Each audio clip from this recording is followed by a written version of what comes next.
So did you say that, see Jen's trying to get on also?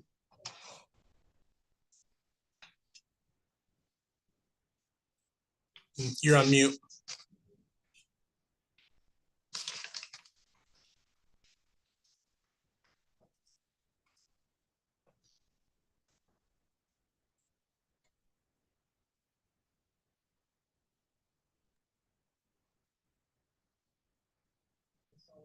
We're just waiting for Maggie to sign on.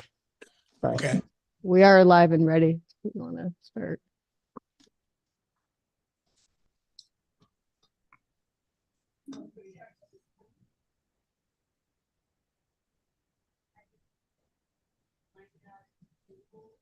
So is it going to just be Vivian, John, and Meg then? For the work session, that's correct. Okay.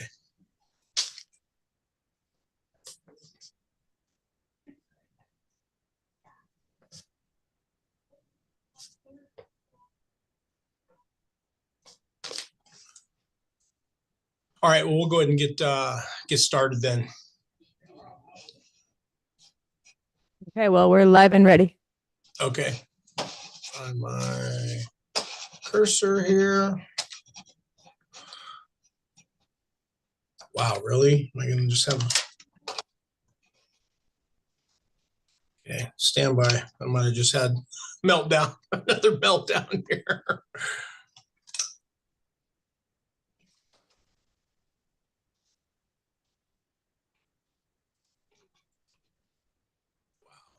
Okay. All right. Let's see. There we go. Got it back. Thought my mouse died there. All right. We'll go ahead and call this meeting to order. This is a meeting of the Seldovia City Council, Monday, February 12th, 2024. Time is 4:37 p.m. This is a work session, and discussion topic tonight will be financial practices, reserve policy, unencumbered fund, capital budget, and committed funds for the Seldovia Permanent Fund. And Heidi, are you going to take this one, or who wants to start off? Yep, I'll grab this one, Mr. Mayor. So thank you all for being here. I guess I'll try to catch those others individually when they have an opportunity. Hopefully this is a great foundation to the beginning of our budget season, and happy budget season to you guys. So I put together a presentation. I'm sorry I didn't get it out till today. I spent the weekend.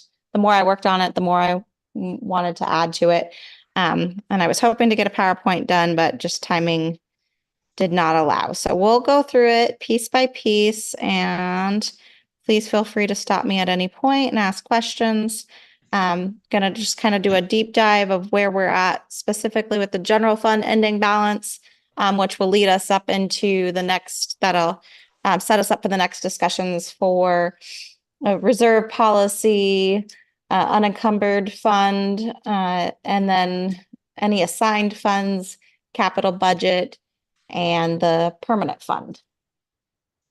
So with that, share my screen here. We'll go down to this memo with a little bit of a background.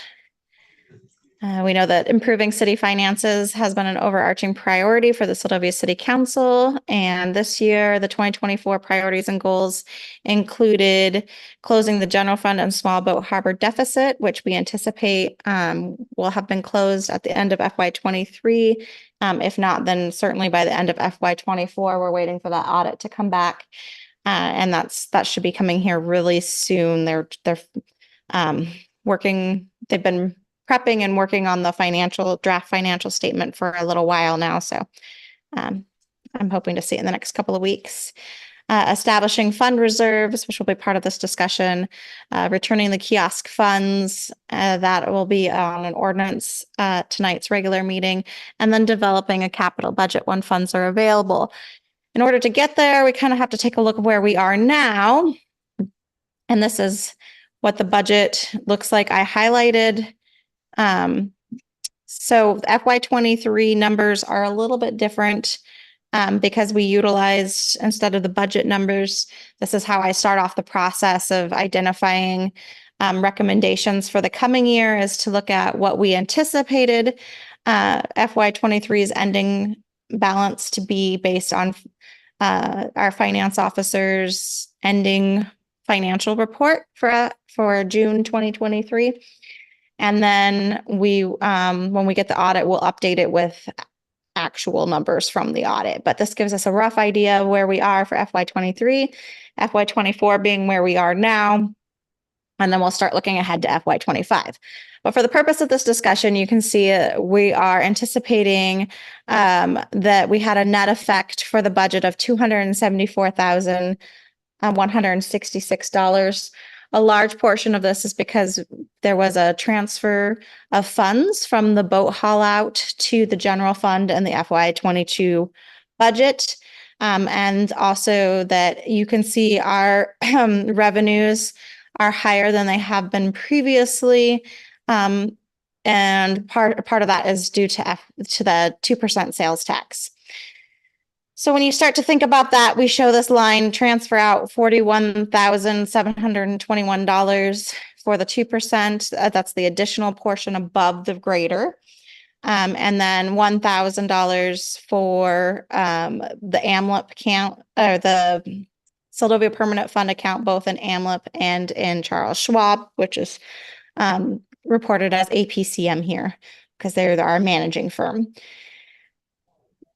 This is important to note, and I'm going to suggest in the upcoming budget that we change some of the way that these funds are listed on the bottom, where they say transfer out. It's kind of fictitious because they're really still in the general fund. They just are not a part of our operating budget. They have a further assignments. So if we scroll down here, that will take us to the next page that you'll see an ending fund balance breakdown. And I wanted to point this out because while it shows that we're potentially in the black with that 117 and actually, and I'll explain why it's probably a little bit more, it doesn't actually cover all of the assigned or committed funds that are in the general fund. So yes, technically in the black, however, you have that $83,824 as of FY22 that's assigned for sales tax. That's already assigned to Public Works. That money is accounted for. You're transferring out potentially $1,000 a year that's assigned that goes to the permanent fund. The SPF AMLIP was part of the funds, that's part of the Seldovia Permanent Fund that was removed in FY21 by the previous administrator. In speaking with our auditors this year, they said, the Seldovia Permanent Fund and Charles Schwab that's invested, that makes sense, and that follows Gatsby regulations because it's the purpose of the fund is principal preservation. Whereas the one in AMLIP is more fluid. It's not specifically principal preservation. It hasn't been invested for that purpose, and there's still the potential that it could be used for land acquisition in the future, or that it's readily and that it's readily accessible. So their suggestion was to put that back into the general fund, which would increase the general fund by that amount. But it's also an assigned balance. So we have our sales tax, we have our permanent fund that's in AMLIP. And then we also have, this is something a previous administrator spoke about as well, our major maintenance and repair fund. And that's always sat in the general fund. That's the $227,244 approximately that are assigned funds out of that ending fund balance potentially. Other assigned funds are the Lake Susan and the Vehicle Replacement Fund. And then if we want to talk about being healthy and having a reserve for emergency fund, right now in the budget, it does have a line at the bottom that have a target goal of a 2-month revenue reserve based on 3-year average, and that's across all funds. So if you looked at what our 3-year average for revenues were, and you took that by 2 months, it'd be $122,558 for FY23. It increases because our revenues have increased for FY24 to $142,132. And then we also show the one-time transfer of the kiosk, which is a little bit tricky because while it transfers out of the general fund into the AMLIP, because the AMLIP is going to be still sitting in the general fund, that SPF part of the AMLIP, it'll still technically be in the general fund. It's just now assigned. So if you look at that, even though we are in the black, potentially $159,183 at the end of FY23, we have ending fund balance goal of $453,518 with a difference of $294,000, almost $300,000. That in order to be a healthy fund and be able to account for all of these assigned amounts, we would need to make up that difference. And we'll get there. This has been a long process. I've heard the council speak multiple times that this hasn't happened overnight. You are definitely seeing gains, but I wanted to have this really frank discussion just to show that while we're getting healthy, there are other things that need to be accounted for. And we'll work in the budget now to show more that these are just assigned funds so that we can see it and track it as we move forward. Any questions so far? Yeah, Heidi, I've got one. So if I'm Yeah. following you here, then for the numbers at the bottom there from FY23 to FY24, the negative 294, the total difference, the negative 294 in 23, then going to a negative 370 in 2024. I mean, to fix this, we want to go the opposite direction with that, correct? Well, that's tricky because the reason why it's increasing or decrease, that number is getting larger, is because your reserve account balance is getting larger and your sales tax is getting larger. Those two things are sitting in there and they're assigned and they're going to just keep growing, which means you should have those funds in the ending fund balance to account for them. So it's not necessarily that you want the difference to be on the positive, but that ending fund balance goal can continue to grow as long as the revenues and the fund itself can keep up with it. Does that make sense? Yeah, it does. But I think the way this is working now, I don't think you'll at this rate, then the way we're calculating this, if I'm understanding this, then our variance or our total difference there will continue to get wider and wider, right? I mean, we have the money, but it's all fully allocated. And because we get more and more in there, that the difference is going to continue to grow. Yeah. And that is a potential, but I don't know that that's the reality because as we are meeting these targets, the 2% sales tax, that will continue. I see what you're saying. Yeah, it'll continue to increase, but it'll also be sitting in the fund balance. Let me check back. It will be accounted for in the fund balance itself as well, because we're not taking those numbers out. If we scroll back up to that first page and it shows those and highlighted the 41,000 and the 39, those are not being taken out of that fund balance. They're just being shown there. So they are already incorporated into your, as it's shown on this page, 159 and 160, but it's the 117 in the existing budget document, if that makes sense. So that money is a part of that yellow estimated ending fund balance. And you want it to show that. Eventually you want that yellow estimated fund balance to be able to keep up and say, yes, this is the sales tax in here. Yes, these are the reserves in here. And there is, the difference is growing, but you have to also remember that this is with our budgeted numbers, which we budget high for expenses, high for expenses and low for revenues. And if you look back at the page before, we made significant gains compared to what we were estimating. So I don't know that we'll make this much of a gain before, but look at our estimated revenue. It's $972,792 versus the previous year's actual of $739,000. That's Yeah, no, sales. it's substantially, we're going in the right direction on that for sure.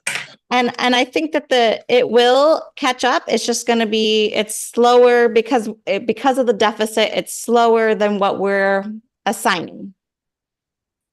Okay, yeah, I won't sidetrack us too far on this, and I just got to get my head wrapped around that, how that works when you're looking at a spreadsheet and the dollars and the funds. So yeah, and the orange with the unassigned funds, they're not accounted for at all. That's just a target to be in the future.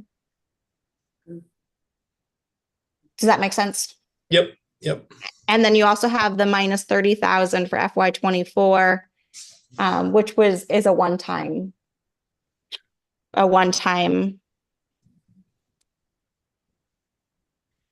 transfer.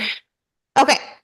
So that will lead us into a little bit more of a discussion about those reserves in the orange. I did provide an example from the city of Homer. They have it in code. We do not at this point, but that their general fund balance under B is established within the fund balance of the general fund an amount equal to 4 months revenue for the current fiscal year that is restricted to emergency use only.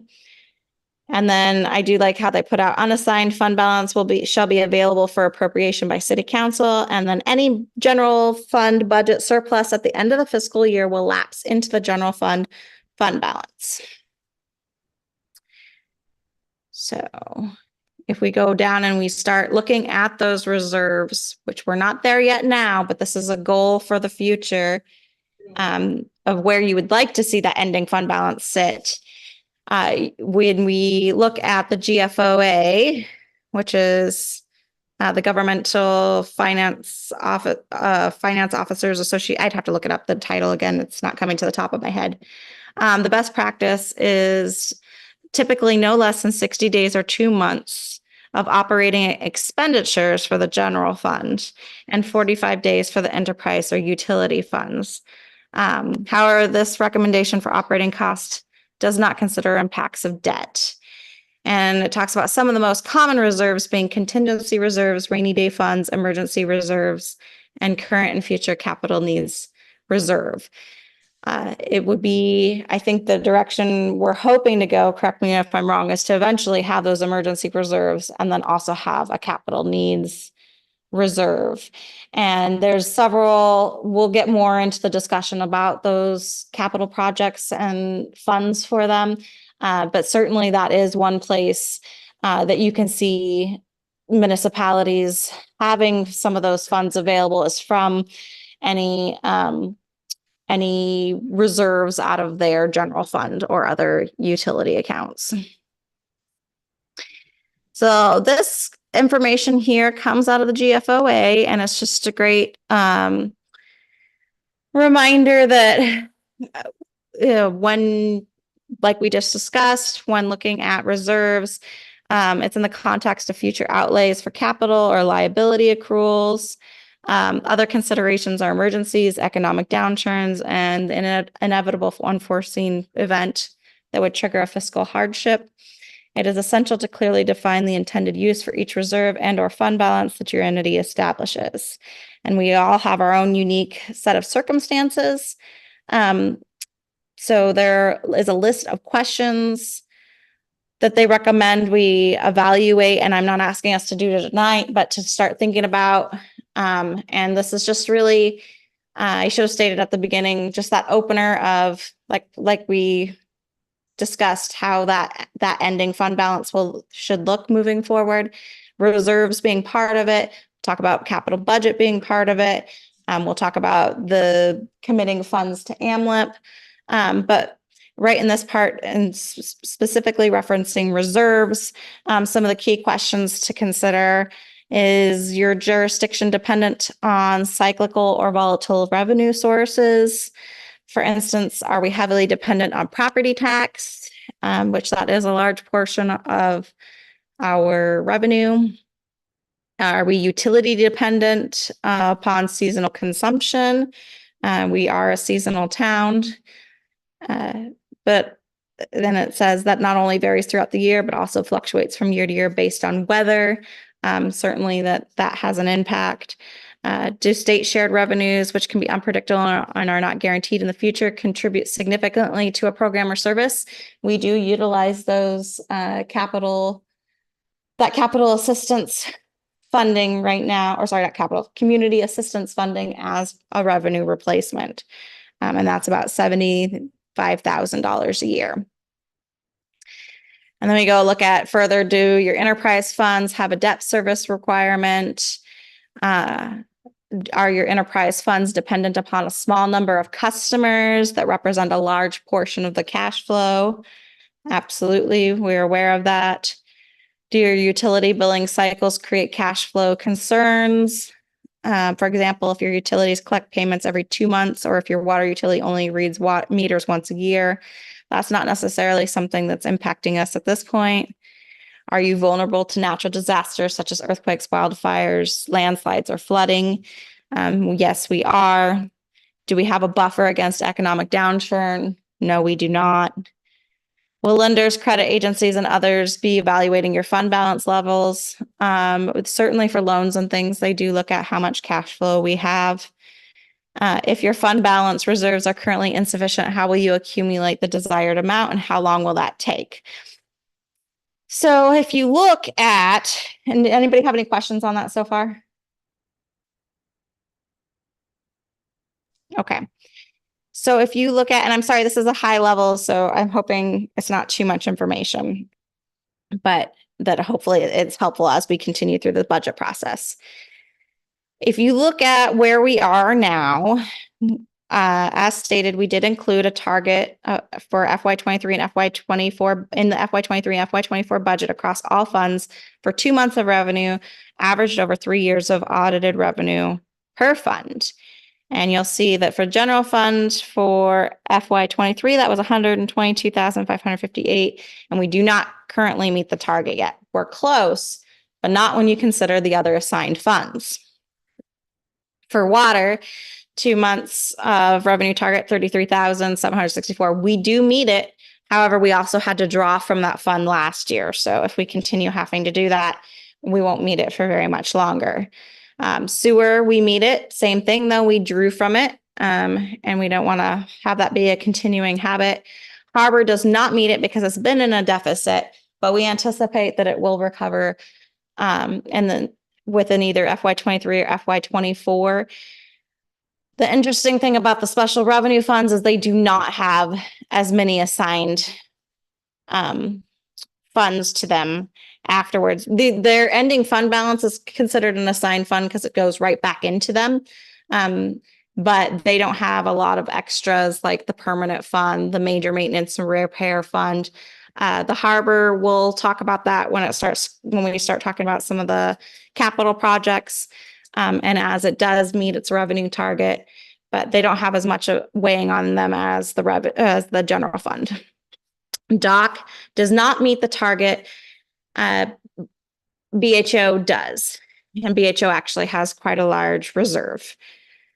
Dock, I am anticipating a discussion in the future to talk about how it's been treated historically the same as the rest of the revenue funds, when per our audit and per GASB regulations, it's not. These other accounts are major funds.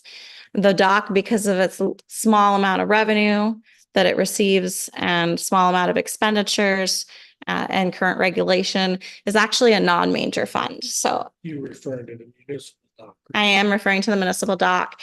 So I think there's some things that we can do. It's carrying the same burden as the other funds for audit. It's carrying the same burden, some of the similar burden for software, some legal, those things that, because of its small revenues, probably is not equitable for it to carry the same load as some of these other funds, with it being a non-major fund. And we'll have that discussion coming up. Any questions so far about reserves?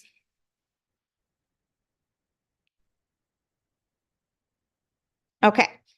So for council consideration then, and like I said, we don't need to answer this tonight, but this is something to think about as we start looking at these different funds over the next couple of months, does the current reserve target meet the needs of the city? And that right now is 2 months of revenue averaged over 3 years of audited revenue per fund. So we'll consider expenditures versus revenue. The GFOA recommends utilizing expenditures. I've seen it done both ways. Instead of doing the average for 2 months of revenue, you could do average of 2 months of expenditures. The revenue does give a little bit more of a buffer because potentially your revenue should exceed your expenditures. So it would make it a little bit of a higher, if things are done right, you'll be asking for a little bit of a higher reserve if you're utilizing revenues versus expenditures. 2 months is the standard. However, 4 months, like we saw Homer has, I've seen other communities have it, is also common. And when you consider that list of questions, you could say maybe for the city, due to its vulnerability, due to its smaller population, 4 months is more realistic, or 6 months is more realistic, or because of that, and we don't have as much revenue coming in, 2 months is just where we're at right now. And we can evaluate further in the future how to extend that if it's necessary. And that's what I put as the last sentence here, is one consideration could be meeting the existing target of 2 months as a short-term goal. And then once the target is reached, reevaluate fund targets and future capital project transfers, which would be the next step. You get your reserves, and then you can start working on capital projects. How are you guys tracking with me so far?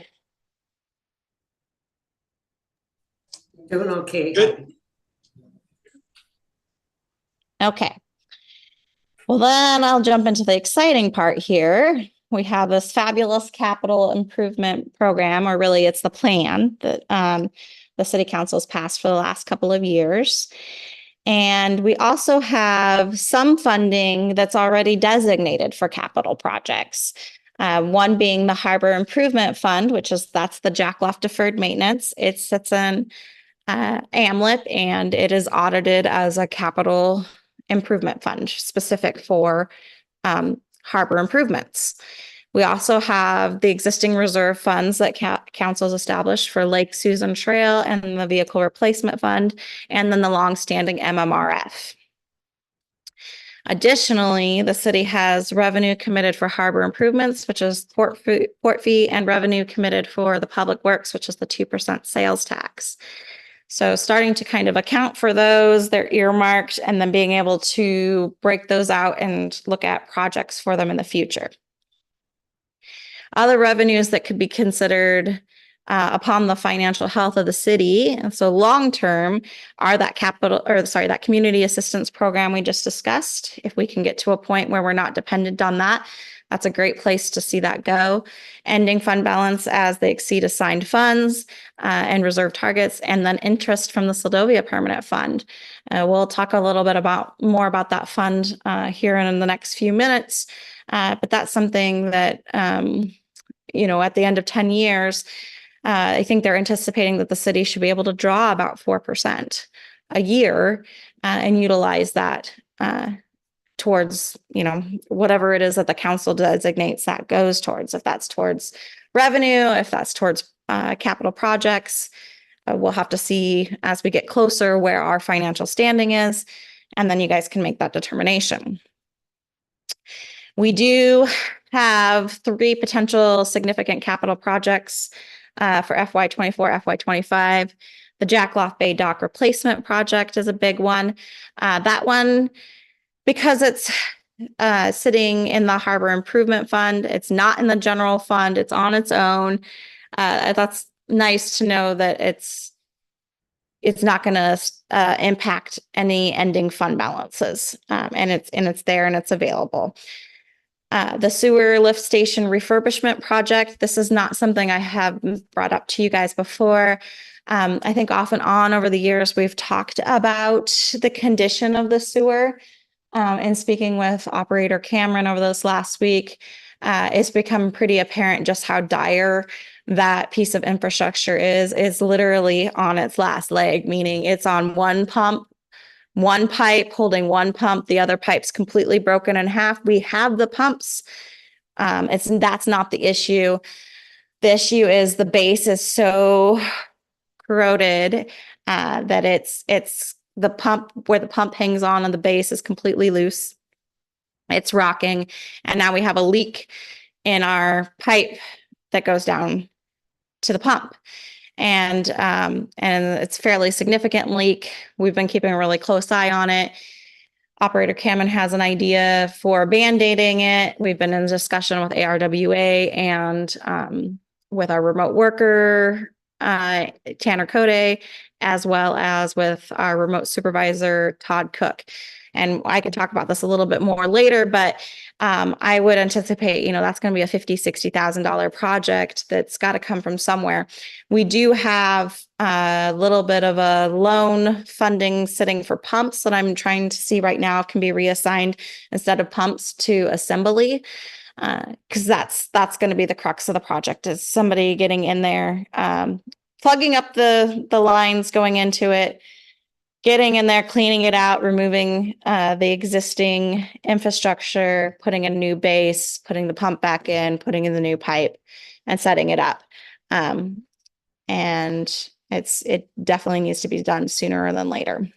Mayor Campbell. Is he there? Yeah, go ahead. I just had a quick question. Do you have any idea that 50 or 60,000 is what you think it'd take to fix it properly? Mm-hmm. I think we need to talk about some ideas, what we think we could do to get it fixed. Yeah. We're working on, is your mic on? Were you able to catch that, Mayor Campbell? Oh. Yeah, a little bit. I did not all of it. I think on some of that, we may have to do something with it sooner than later. It's not something pleasant or that we want to do, but I have some thoughts on that, but we don't have to railroad this today for it, but it's definitely something we need to probably do something about.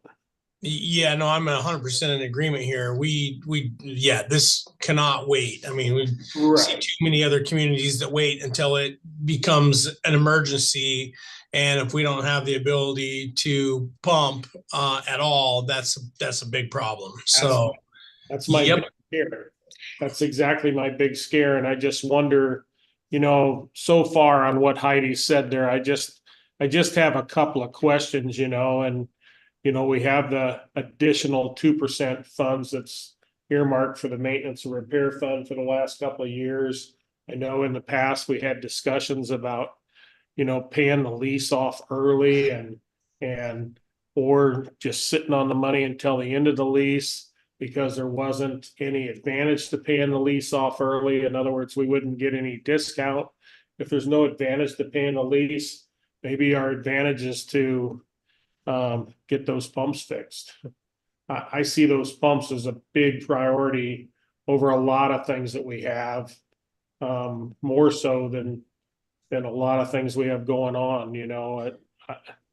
It's not someplace I think our community wants to be with a lift station. Yeah, I think what we need to do is set that up for another, discussion at a regular council meeting here in the very near future, Heidi, so that you can get some direction and we can talk again about, because I know that we were kind of hogtied on the use of those funds, if I remember correctly here, depending on how the council wanted to go. But yeah, it's probably time to get that as a standalone item to make sure that we're all on the same page when the time comes here. I just wanted you guys to know that we got to find an answer for that, and I support whatever we got to do to to get that. And then the other, I forgot what the other one was. It'll come back to me now. But there was one other, oh, yeah, the municipal dock. It doesn't see much revenue. Mhm. It's been an issue ongoing. Mhm. The rent from the fuel and lube, does that go in that fund or does it go in a general fund? It goes into general fund right now, but you know, that's a That's- valid point. That's all I got for now. No. Just a question. No, I'm gonna write that down. Thank you. Yep, that was, I know that Ashley was looking for revenue for that fund and anyway. Yeah. I don't mean to railroad it. I'm good. No, that's what this is for, right? That's all I've had so far. No, that's great. This is what this was for, is for that feedback. And I didn't mean to railroad you guys by bringing up the sewer lift station for the first time in this work session. It's just become very prevalent issue. And I know it's been ongoing for years, but to hear about the status of where it is right now is quite frankly just astounding. Like we're literally on the last leg, last pump. Would So it cost us a lot of money to get an estimate? no, I don't think so. So I have, I've been in contact with VSW. I did contact HDR. They put me in contact with a gentleman out of Soldotna who used to be I think Soldotna's public works director. And he's now gone into his own company. They're currently working on fixing a lift station out of Pelican. And that's what they do. That's their work. They enjoy doing it. I have a meeting. Yeah, I have a meeting set up with him and we're gonna start looking at both what the cost is and where the funding is. We also have a $48,000 loan sitting with VSW, like I said, for the pumps that I asked if there was a way to change the scope. It sounds like that might not be possible, but it would be possible to put in another loan by the end of next month or put in for another loan that might help cover some of the costs. So absolutely looking forward to having that discussion, just trying to get a little bit more information so that we have some options to talk about. Okay, so anything else on that one? No, Okay. I think we're good. Okay, then the next project that we know that's really pressing is the Seldovia Fuel and Lube roof repair project. We're also looking for funding for that because right now we can't afford to do that out of pocket. But it's certainly, I think this is going to be an ongoing pattern as the years go, as we're going to start seeing more and more of these $50,000, $100,000, $150,000 projects that have significant deferred maintenance needs and need pretty timely addressing. And hopefully, while we are working in this direction for our ending fund balance, we'll be able to account for those. So I did state it could be beneficial for the city to establish a separate funds overview in the budget for the capital, permanent, and reserve funds that allows for project discussion and planning during each annual budget cycle. And see attached example as the first step. However, please note this is an annual overview. As funds become available, it may be more beneficial to establish a multi-year budget for larger projects and full inclusion of the Seldovia Capital Improvement Plan. So if we quickly move down to this example, and that is on page 8 of the packet that I put together. This would be potentially similar to what it would look like in the budget itself. And that way we're kind of keeping it separate. We're keeping it flowing. We're seeing where we are for each of these funds. Like we talked about, we have the Seldovia Permanent Fund that is in Charles Schwab, as well as the second pot that is an AMLIP. The AMLIP SPF, it will be located overall in the general fund. And then we have the Harbor Improvements Capital Project Fund, and that's the deferred revenue from the state of Alaska for Jackloff. And then we have these reserve funds. And those are the portions of the fund balance that are segregated for a specific future use or a specific future use. These funds are appropriable for expenditures with the approval of the city council during the budget process or on an individual basis as situations arise, which are addressed by the city council. Those 5 reserve funds being used now are the small boat harbor, that's a mistake. I shouldn't have said that's being used now, but that one is a recommendation. The other ones are being used. So small boat harbor, and that would be the revenue received through the harbor port fee. Right now, we just account for that in the operating budget, and then we put projects towards it. This way here, it would separate it out. It would have its own fund to sit in. And then that would be part of the discussion when we come to capital projects, is what projects are we working on that are specific to the harbor, that go back towards that harbor port fee. The Public Works Improvement Capital Project Fund, that's the 2% sales tax that was approved by the ballot proposition 2101, and it's assigned for public works within the general funds. That's that 81,000 that we were showing earlier, sitting as an assigned fund in the general fund under the ending fund balance. Then we have our major maintenance and repair fund. This is per code. The fund was created to account for revenues and expenditures of major capital projects, repairs and replacement needs. Revenues and expenditures will be accounted for separately within the fund for the general fund, capital projects fund, water fund, sewer fund, dock fund, small boat harbor fund, and boat haul-out fund. It is interesting that it has just an overall capital projects fund in there, because that's not something that I've seen that we've historically separated out and just had an overall capital projects fund header. Currently, it's separated out across the general fund, water, sewer, dock, small boat harbor, and boat haul out funds. But potentially in the future, that could be a direction to go. It could also be that the major maintenance and repair fund, as I was working through this draft example, could focus more on some of the general fund, like public safety and administration, that's not covered by public works. The water fund, sewer fund, dock fund, and small boat and water, sewer, dock, and boat haul out would be still included in the MMRF. And then anything that would be for the harbor, it would make sense would either transfer to the small boat harbor or under the harbor improvements fund once we've moved through the Jackaloft project. But that's just something to evaluate as we move forward in the future. Then we have this replacement vehicle fund, which is a really great start. I think that was some forward thinking on the council's part as we start looking at fleet items and lifespans and planning for replacements over those lifespans. I've seen some pretty good example documents of just that, listing, the piece of equipment, how old it is, what the life expectancy is, and then tracking that through the budget for when that's anticipated to be replaced. But for now,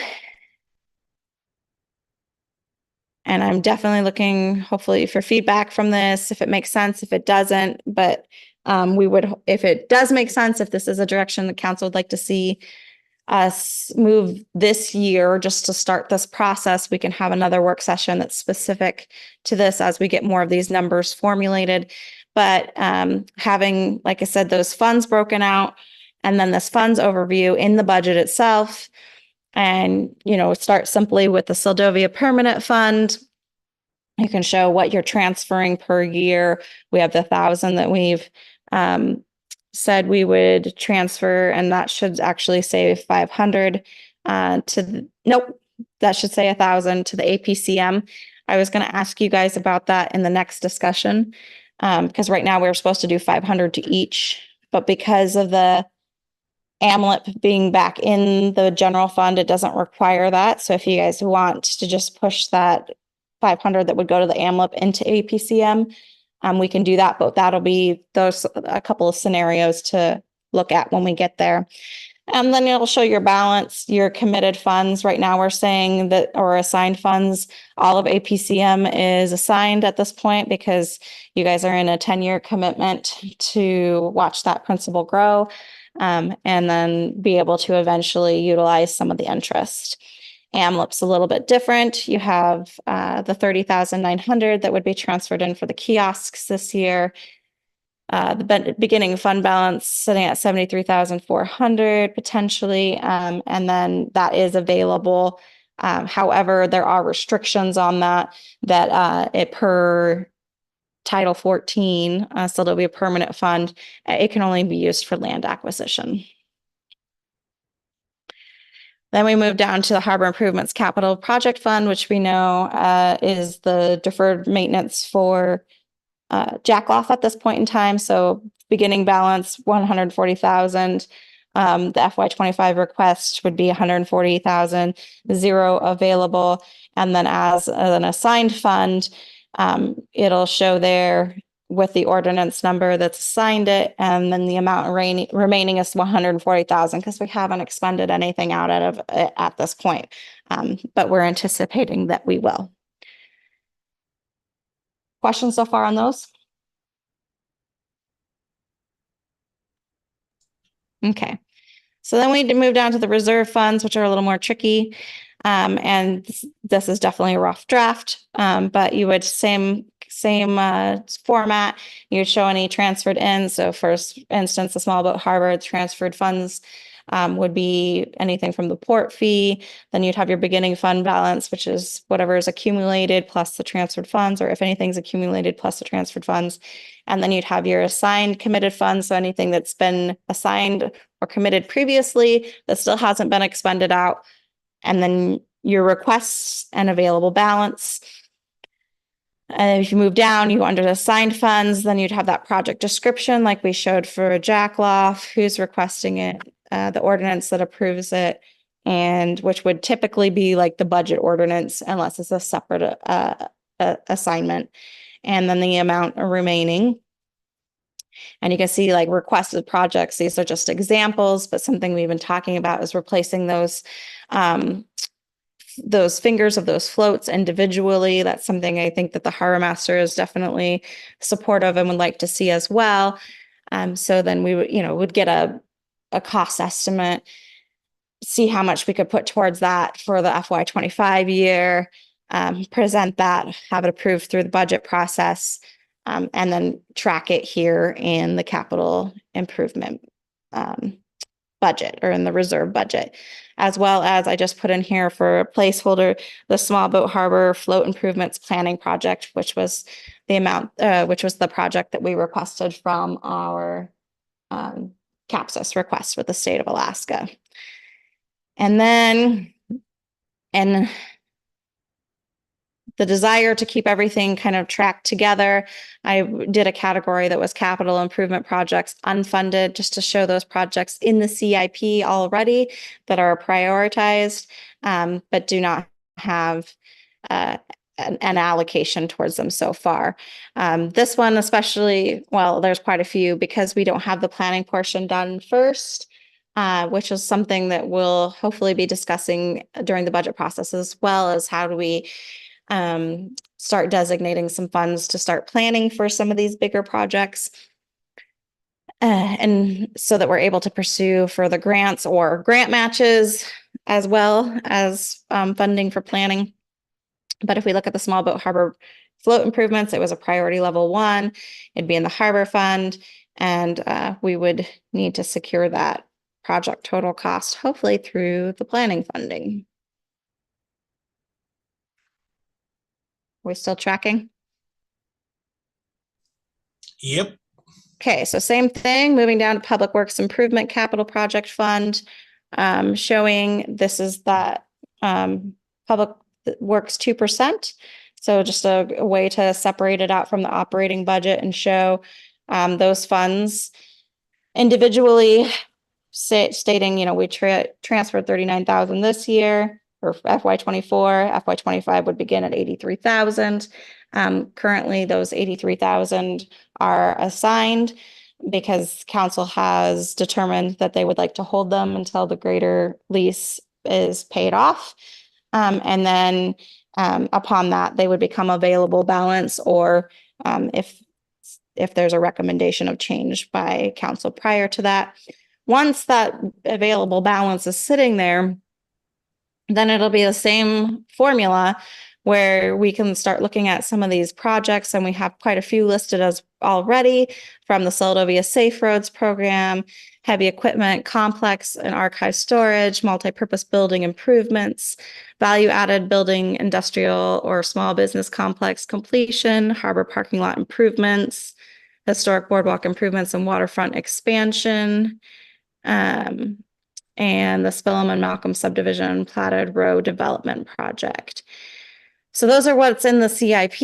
A few of them have projected total costs.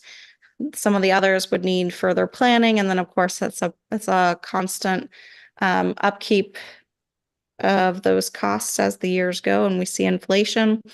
But they would move up then and become requested projects. And once they've been approved through the budget process, then the next year, if they're still open, they'd be assigned. And we would start seeing them move through as council starts allocating them or approving them to move forward. And then that's where you would see them under the requests, and that available balance would come down. And it's just a tool to track those projects and start hopefully seeing some forward momentum. So the rest is all fairly similar. We don't need to go through them individually. The major maintenance and repair fund is where I anticipate you guys would see the most movement. Well, maybe not. I think you're going to see quite a bit under public works because that's where the streets and the buildings and even the vehicles, you would be potentially transferring funding in and out of that one into the vehicle replacement fund. And that could just even be, as we scroll down, just so that you have that available balance, because you can see, oh, we need, $300,000 to account for this equipment. What's our balance at? It's $1,500. Is there money in public works that we can push over in the, from the 2% that we can push over 10,000 a year, push over 20,000 a year, into the replacement fund? That way, and 5 years down the road, we can replace this vehicle or we can purchase this piece of equipment. And that's what I have for the capital budget, or capital, I was calling it Seldovia Permanent Fund, Capital and Reserve Fund tracking document for the budget. Thoughts? Is this something you guys would like to see further vetted out and incorporated into the budget moving forward? Is it too soon? This is Vivian, if I may, Mr. Mayor. Yeah, go ahead, Vivian. Yeah, no, the document you put together is excellent. Excellent template to work off of. I think it's a little bit too soon, at least from my end, to talk about manipulating or moving things or adding anything until we get into the process of budget. But a great document that's for the city to kind of manipulate, move, address it, and move forward. I think the two items that were brought up, one by our mayor, is also something I was considering also. And that was the way that it's a hard way to look at the budget when you see your well, obviously where you use the word deficit, your deficit is growing, but in actuality, you're supposed to be getting better. That's a hard one for myself to understand. And so for the public, it's even twice as hard, I think, for them to understand. If we're saying we're doing well, how come we're looking worse? But that's just something, I'm not sure if we can rework how that looks to make it more understanding or not. It just might be one of those things of life. And then also the sewer business, which I read in your report, is a huge issue. And so I'm more than happy to have you come back to council, as our mayor said, and have it as a line item that we discuss in our budget and see, or not our budget, in a regular council meeting, and see what we can do and where the money is to take care of this. Can the major maintenance fund, that is specific, could that be used for the sewer, or could it not be touched in that? No. So yes, it absolutely could. We right now, when the new budget narrative was created, it was placed into the budget just as major maintenance and repair fund with the intent to break it back out into funds as was previously shown in audits. And so in the last year, we did break that back out, and you'll see on this page shown here, page 10, that, general fund has 4,000, water has 58, sewer has 25, dock has 15, and BHO has 91. The major maintenance and repair fund is all one fund. Those are sub funds, and it all is in the general fund. So the council at their discretion could absolutely move and utilize those funds for that project. Okay, thank you. Great document. Thank you, Heidi. Yes, it's just me. So I had the same question Vivian had, so thanks for asking that. But yeah, I think the document's someplace we have to go down the road.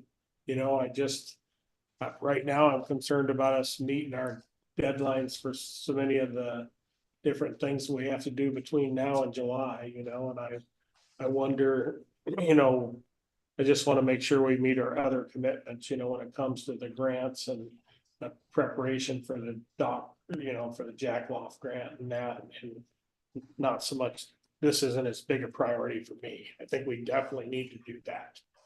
And it's good to have a plan, where we're going. So that's all I have.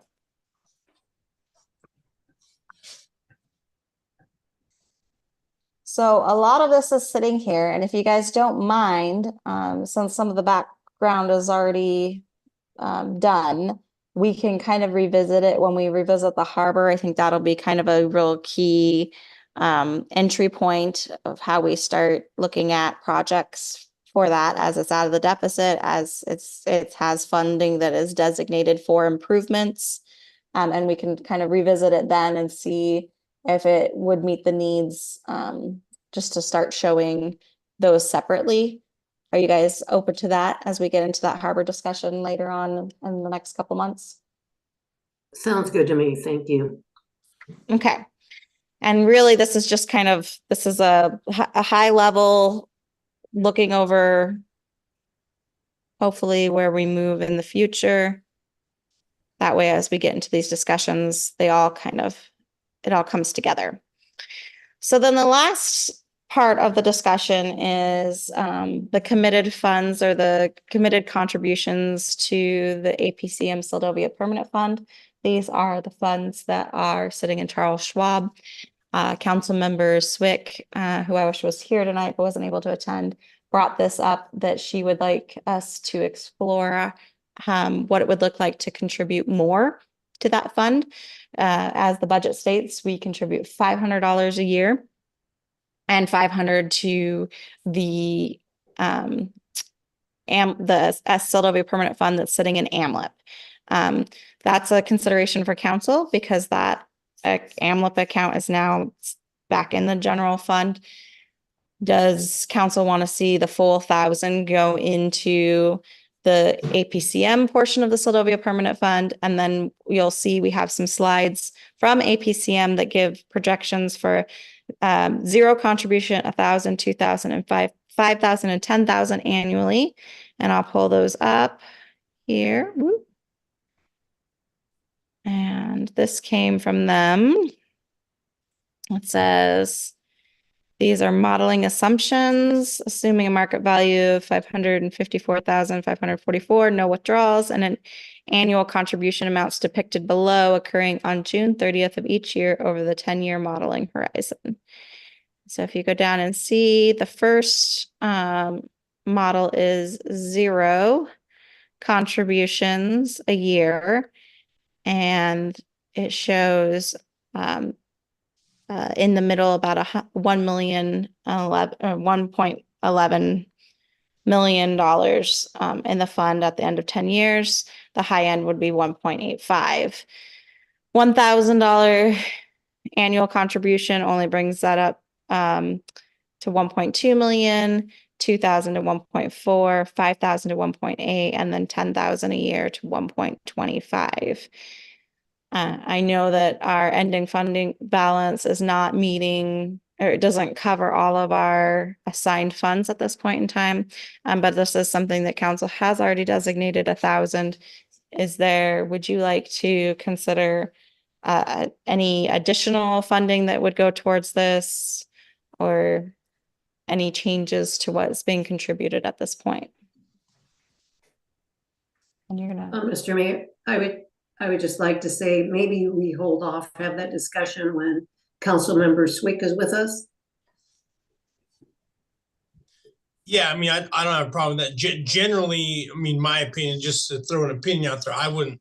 I mean, $1,000 isn't much money in the grand scheme. I mean, yeah, I think if you're going to make any kind of significant impact when it comes to saving, I mean, everyone knows the only way to save is by consistency, right? Whether it's, monthly, annually, whatever it is. But yeah, it just needs to be repetitive and it needs to be consistent in order to actually get somewhere. So yeah, if we could afford a little more in there, I certainly wouldn't be opposed to it at all. It's going to do is benefit the city in the long term, after long after we're all gone and the next generation is dealing with this stuff. Absolutely, I agree. I concur.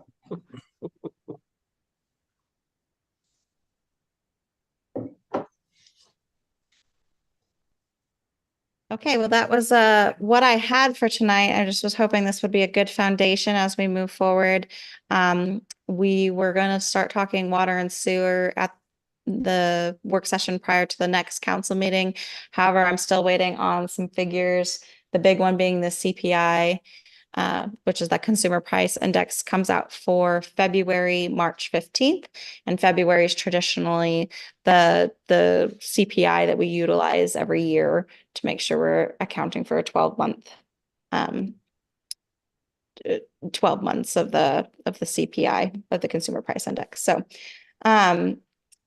we could talk about DOC.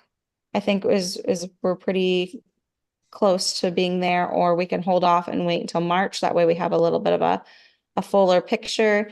Since we have a few minutes, I'll just say that we are anticipating, after speaking with our insurance company, our property insurance, general liability insurance, and another 10% increase for that, which is high.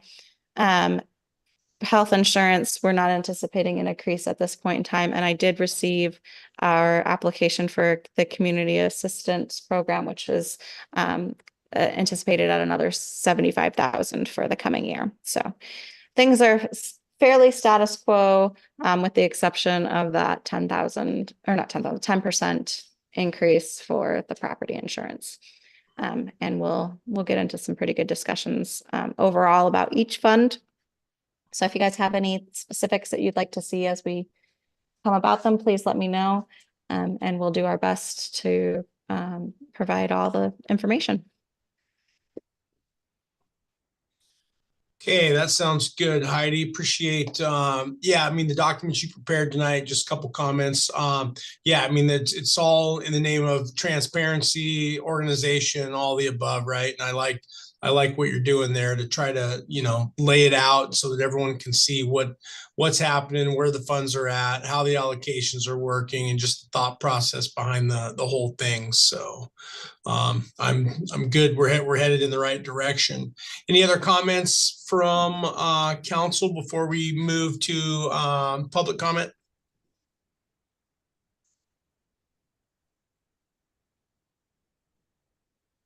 Okay.